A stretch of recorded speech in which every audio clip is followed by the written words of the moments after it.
Also, Governor Greg Abbott will sign the historic school choice bill on Saturday, and it will go into effect for the 2026-2027 school year. Well, now we're asking local school districts how they could be bracing for this impact, especially in rural areas where public schools are already much smaller. Our Lacey Beasley talked to Waxahachie ISD, and Lacey, any decline in student enrollment really does mean less money.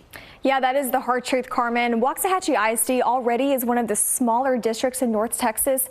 And for comparison, we do have this bar graph that compares Dallas, Arlington, and Waxahachie. Dallas ISD has about 140,000 students enrolled. Arlington ISD is more on the medium side. They have about 55,000 students. Waxahachie ISD has 11,000. These numbers are according to each district's websites.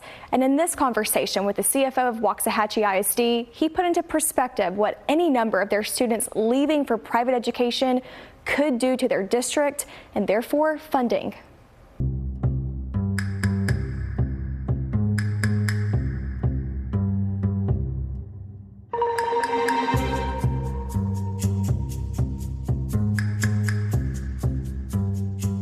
What is the basic allotment per student?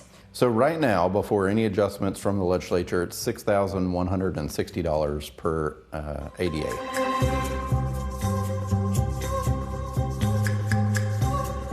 When it was initially rolled out in 2019, it was a nice amount. It really helped us go a long way with increasing teacher pay. But as inflation has taken pressure, we've seen that number just really has not kept up. This bill that is now going to the governor's desk, am I right in saying that, say 5 students from Waxahachie ISD, they go and they decide to go to a private school? Mm-hmm. With the 6,000 basic allotments, 6,160, Waxahachie's losing $30,000 right there just with 5 students leaving? Absolutely. In addition to the $1 billion that were set aside for the vouchers that easily could have gone into public education.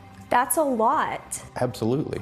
Does that number scare you? There's always the hesitation and the angst that comes in with any new program. So in this point, it's vouchers. If we know that every student that leaves us is $6,000 plus, we can get real concerned real fast when you start doing the math. Public education has always been that bellwether within the community that goes out and tries to do what's best for every student that shows up at their doors every day. The bus is still going all 192 square miles to bring our students to school every day. We're still going to have teachers. We might see a dip in some class size enrollments, which in some instances will be just fine. In others, it may cause us to have to look at reducing the number of staff that we have in certain areas. Right now, we're still on the early edges of it, but we're really trying to pinpoint what impact this bill may have on us.